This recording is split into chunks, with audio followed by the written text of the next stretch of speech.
የበደሉን ሰዎች ትተን ውበት መጎናጸፍ በህይወታችን ውስጥ ምን ሊጠቅም ይችላል? እኔ ሳስበው ምንም የሚጠቅም አይመስለኝም። አንተ ግን እንደዛ ይሆናል ብለህ ታስባለህ? እንዴት? የማይሆን ነገር ነው የሚል ሀሳብ በአእምሯችን ውስጥ ሊመጣ ይችላል። ውድ የቻናሌ ቤተሰቦች ዛሬ በደልን መተው እውነት ውበት እንድንጎናጸፍ ሊያደርገን ይችላል? የዛሬው ቆይታዬ ይህንን ልዳስስላችሁ መጥቻለሁ። ቢኬርፉል የአዎንታዊ ስሜት የህሊና እርካታን ደስታን ይሰጠናል። ግን በህይወት ውስጥ በደልን መተው ሁልጊዜ ቀላል ሊሆን ይችላል። ይቅርታ አይችልም። ምክንያቱም ደጋግሞ የሚጎዳን ሰው በህይወታችን ውስጥ ይቅርታ ልንጠይቀው እንችላለን? ይቅር ልንለውስ እንችላለን? እኛም አጥፊዎች ነን። ነገር ግን የጥፋት በደል ያደረሰብን ጫና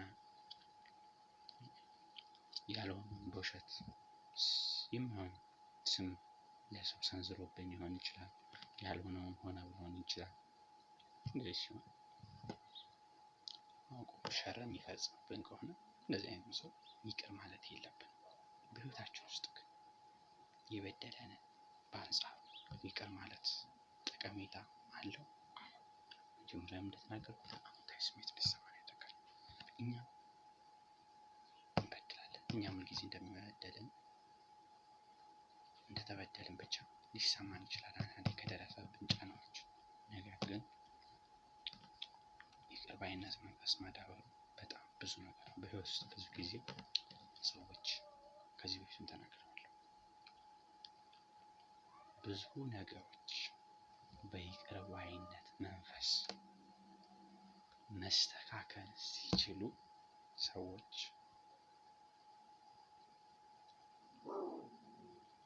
ህይወታቸውን ሲያጡ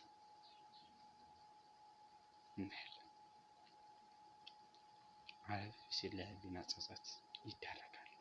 ከጓደኞቻቸው ጋር ይለያያሉ። ስራቸውን ሊያጡ ይችላሉ።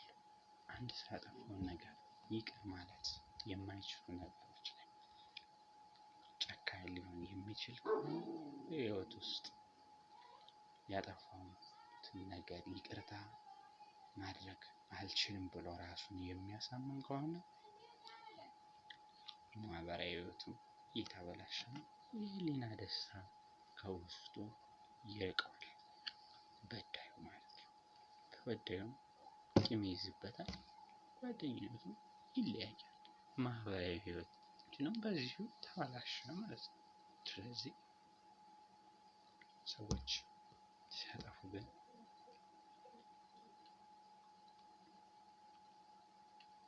ያጠፉት መንገድ ይቅር ሊባል የሚገባው ጥፋቱ ምን ጋር ነው የሚባለው ነገር ግን ሊኖር ይገባል። የብዙ ጊዜ አንዳንድ ሰዎች እንግዲህ ሰው ናቹራሊ ተፈጥሮም ሊሆን ይችላል ምንም ሪዝን ሳያውቁ ይቅር የሚሉ ሰዎች አሉ። አንዳንድ ሰው ግን ሁልጊዜ ይቅር ልባል እችላለሁ ብሎ ደግሞ በስስ ጎን ገብቶ ሰዎችን ሲያሞኝና ሲያፈራርስ ይገኛል። እንደዚህ አይነቱን ሰው ህይወታችን ውስጥ ይቅር ልንለው አይገባም። ሰላማዊ እንፈጥራለን፣ በሰላም እንሸኘዋለን። ሰዎች ሆደ ቡቡ የዋሆች ባለማወቅ መጥፎ ስራ ሰርተዋቸው ሊጎዳቸው ጓደኛው ላይ ሴራ የሚያሴር እንደዚህ ሲሆን ባለማወቅ ከሆነ ይቅርታውን እናደርጋለን። ስለዚህ በተቻለ መጠን ግን ይቅር ልንላቸው ጉዳዮችና ይቅር የማያስቡ ነገሮች ምንድን ናቸው የሚሉትን ነገሮች በተቻለ መጠን ማዳበር አለብን። ዋነኛው ነገር ግን ይቅር ባይነት መንፈስ ማዳበራችን ወሳኝ ነው። ስለዚህ ራሳችንን ከልክም በላይ ጻድቅ እንዳናደርግ መጠንቀቅ ይኖርብናል። አሁን ብዙ ሰዎች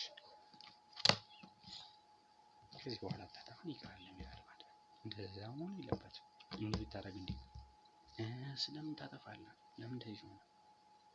እኔ እንደዚህ እኔ እኮ ማንነቴን ባህሪዬን እኮ እንደዚህ ብዬ ነገር የለም በእኔ በቃ እኮ አይመችም ምናምን የሚሉ ሰዎች አሉ። እንዲህ አይነት ስህተት አይሆንም። በጓደኛው ላይ በቤተሰቡ ላይ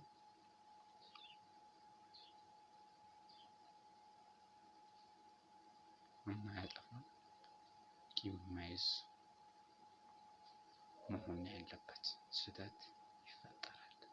ስለዚህ ሁልጊዜም ራሳችንን እንደ ጥበብ ሰው መቁጠር የለብንም። ምክንያቱም በዛው ላይ ሰዎች መሆኑን ማወቅ አለብን። የይቅር ባይነት መንፈስን እናዳብር።